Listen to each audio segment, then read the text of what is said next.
нас была идея проехать маршрут на 115 километров, в котором около 80% это гравий и лесные дороги, и показать вам, что это может быть отличная дорога. Именно поэтому хватаем гревелы, ну и один электрический байк, и мчим покорять подлясские пущи, а они прекрасны в это время года, уж поверьте мне. Кто хочет прокатиться? Поехали. Что такое гравийный маршрут? Манна небесная или проклятие велосипедистов? Его можно ненавидеть или обожать всем сердцем, но для меня гравийный маршрут это что-то среднее. Бывает, едешь в лесу и балдеешь от звуков природы.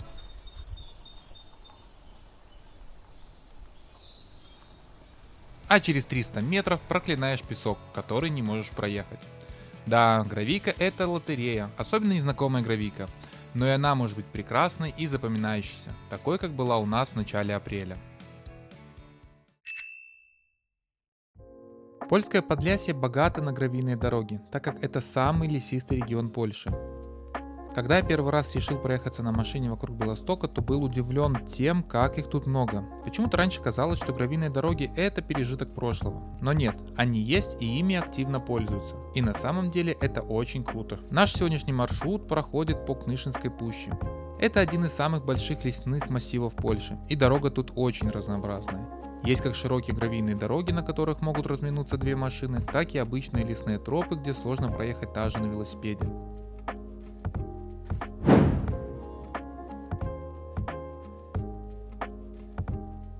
Чем же хорош гравий в сравнении с асфальтом? Асфальт он и есть асфальт. Бывает гладкий, бывает не очень, но все же он довольно однородный и однотипный, скажем так, без изюминки. А вот гравий может удивлять. Вот ты едешь по гладкой гравийке и ничего не предвещает проблем. Раз, и ты уже еле вытягиваешь велосипед из песка, а через секунду идешь пешком, потому что ехать просто невозможно. Или вдруг маршрут сворачивает в какую-то глухую тропу, которую даже толком и не видно. Но не поехать туда ты не можешь, ведь у тебя маршрут, и ты едешь. Ну как едешь? Так пытаешься из этого движения сделать подобие езды. А уже через километр, как глоток свежего воздуха, асфальт, который заканчивается так же резко, как и начался, и все по новой.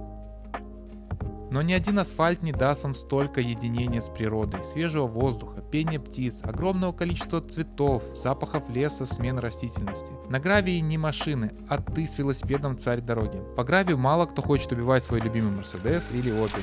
А вот на велике сам гравийный бог велел проехаться так, чтобы ноги отнимались. За 2 последних года по гравию я проехал 1000 километров, и всегда это испытание. Но испытание чаще приятное.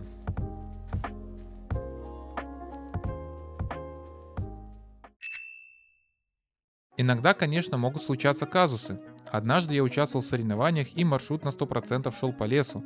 И в какой-то момент мне на перерез из леса выскочил огромный олень и, перепрыгнув дорогу, ускакал дальше. Было это буквально в 10 метрах от меня. Это, конечно, было нечто. Жаль, тогда не было камеры.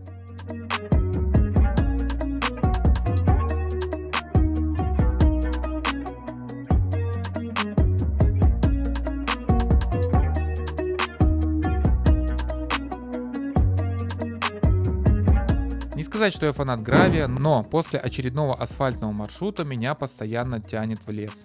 Асфальт мне нравится тем, что можно развить хорошую скорость, и он не пытается каждые 20 секунд выбить руль из своих рук. Но гравий остается в памяти надолго. Я помню, наверное, большинство своих гравийных маршрутов, а проехал я их довольно много.